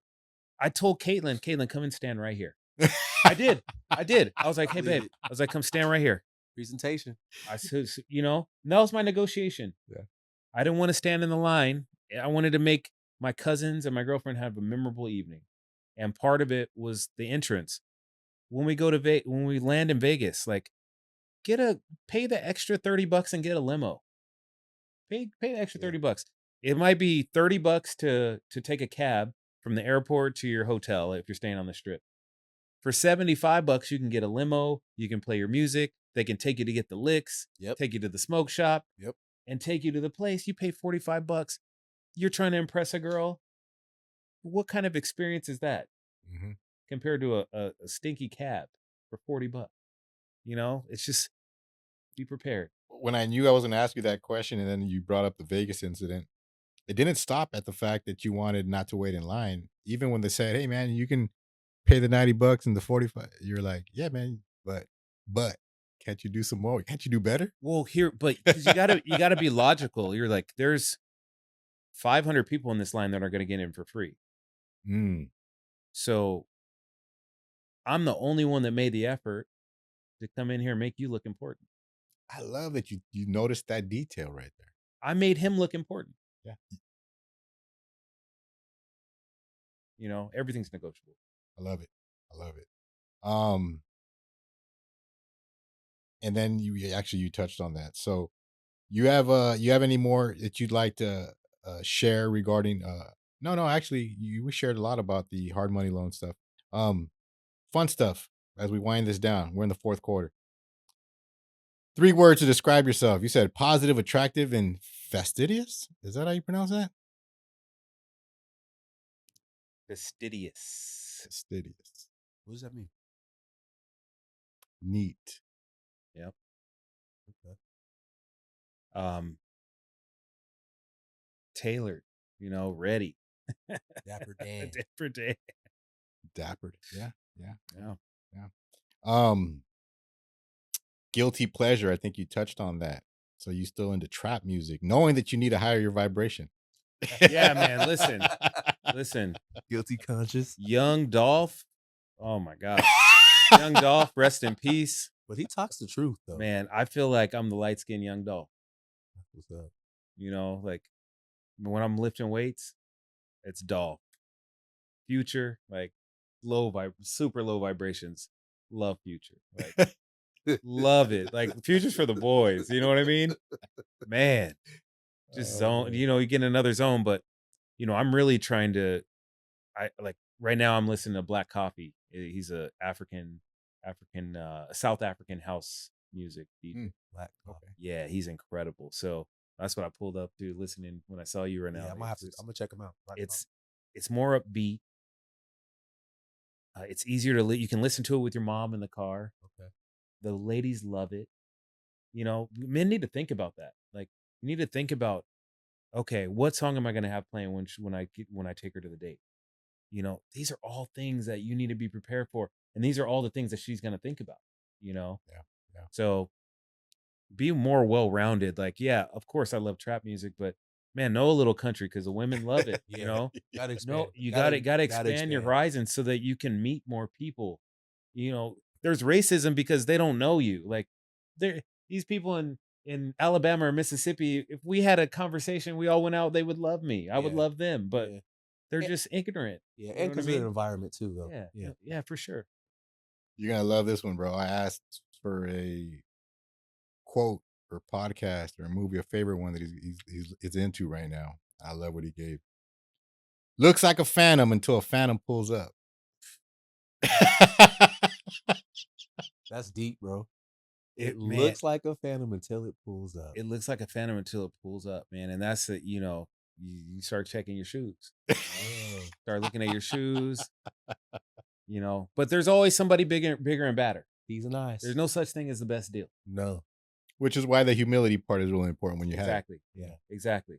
You got a book, huh? Cold in Real Life? Cold in Real Life. Talk to me about the book. Title. Man, so I don't have a lot of followers, but like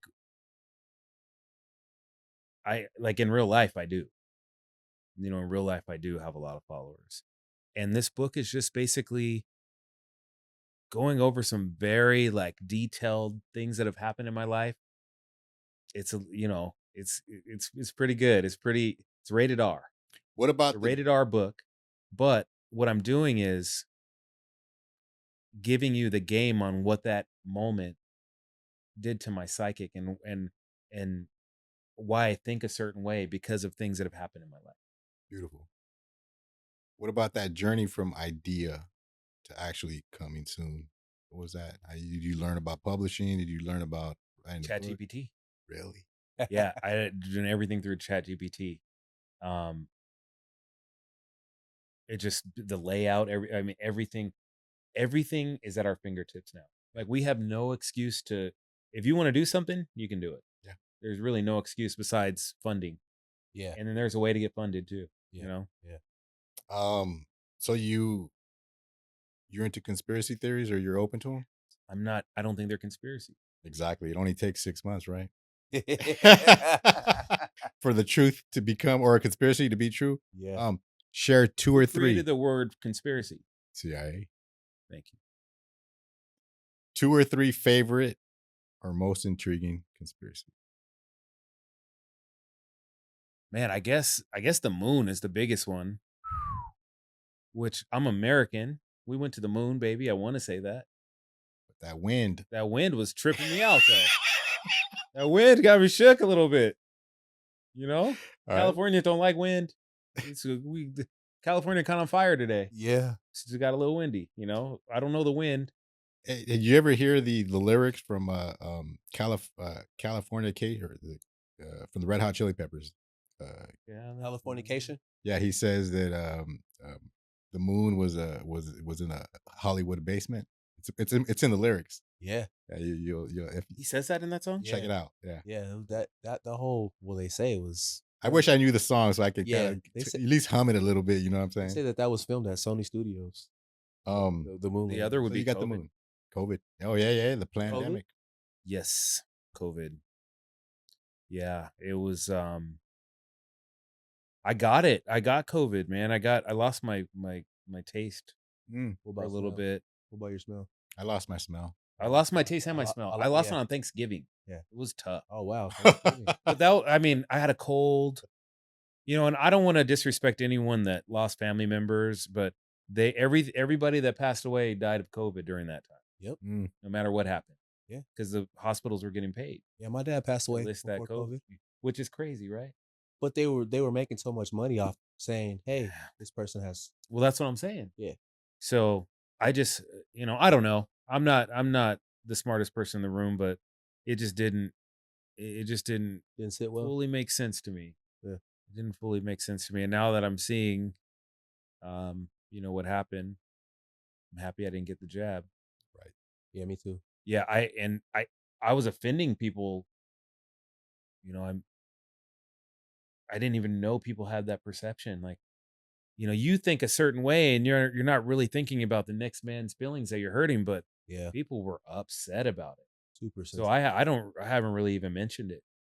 I haven't really mentioned it, but I mean, if it came to a point with my job where they told me I had to get her, I leave, I would have left. Yeah. Just wouldn't have done it because I don't even get flu shots. I've never even got a flu shot. Yeah. So, I never even got tested.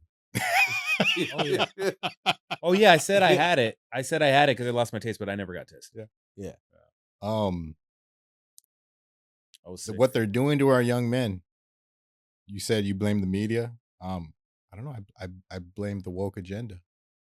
Well, that's exactly what it is. I'm not blaming the young men, the agenda No. on the young men. No, the media. So it's interesting. Like, have you guys noticed? Did you guys ever hear about like all the farms that just caught on fire? Yes. Nobody talked about it, right? Did you Right. ever see it in the news? No. Okay. So they're trying to take the meat away. Yeah.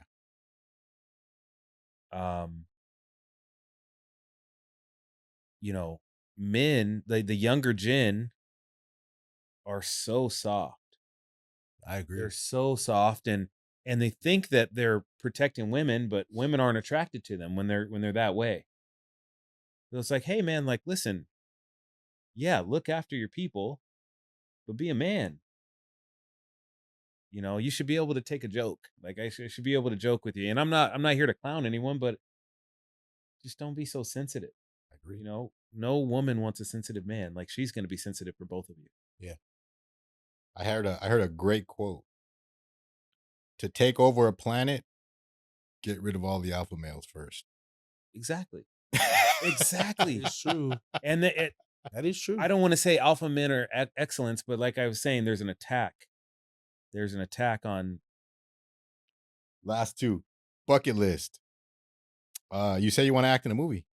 Man, I do. Like I've been looking up acting classes.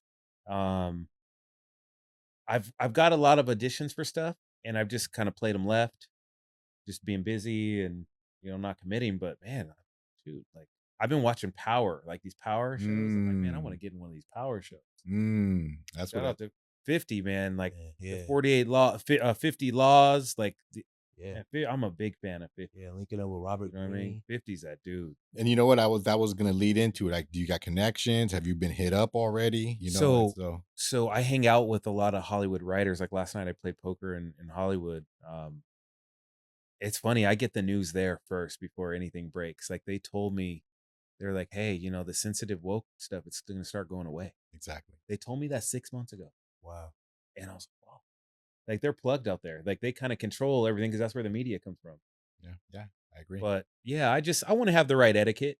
I want to have that right etiquette at a audition. I want to know how to be, how I should be standing, how I should talk, what the Mhm. commands are. So I want to do that, and yeah, I would love to. Shoot, why not? You Yeah. you willing to do workshops for acting? Yeah, yeah. I want to try. I want to just try some new things. Like sports have consumed my life, and I'm not as interested anymore. Like I don't like the NBA game that much anymore because of the threes. I'm a Jordan guy, not a LeBron guy, but I love LeBron. I'm a Laker fan. I respect excellence. I don't know why people were talking smack about LeBron. He's nice if you think he's the best or not, but I'm losing interest in the things that have consumed my life so much. So now I'm just like, hmm, who's this new Sean? What am I gonna do? Mm. And that's why I kind of brought that up. Um, Karaoke. Ooh, His song is Regulators. bound up, Bound up. bound up. Regulators as a karaoke song is the ultimate. Now you haven't done that, or you Oh like? yeah, no, Or that's the ultimate karaoke song. you, Like, you, because everybody knows regulators. yeah, Get you're the right. crowd involved. You Yeah. know what I mean? You don't gotta really. You just need Eastside. You don't gotta sing too much. You can go real soft. Anybody can hit that note. You know what I'm saying? So All right, last question, my friend. West Coast hip hop, East Coast, down south, or the Bay? woo, tough. that's a great That's freaking tough. question. My fundamentals as a child was Ice Cube. Like my first, I was just my first song I ever learned was Dope Man? the Key Sweat album. Oh, That Key Sweat. That Key Sweat is a good and a fun way to love. I grew up on that Key Yeah, Sweat. Yeah, and But yeah. West Coast growing up, Ice Cube, Snoop, Dre. Now, like I respect Kendrick. I like Kendrick's incredible talent, but I bump South music. I bump Future. I bump Dolph. The last like West Coast album that I was truly bumping was probably like, well, the game, the game album. Yeah, That was that was probably was that the last? and 50. Well, 50. Get Rich Die Trying. You can listen to that 88. Oh yeah, for sure, for sure. But I mean, I got love for the old school West Coast hip hop, and for new school, I listen to the South, nice, the South, nice. and then for our ancestry, for our to understand where we come from, you got to listen to a little bit of Eric B, Rakim, Yeah. a little bit of that real East Coast hip hop. I would agree. Yeah. You know what I mean? Yeah. To really understand our forefathers. Hard Money Sean. Yes, sir. Thank you, my friend. Thank you. Thank you for coming out. Thank you.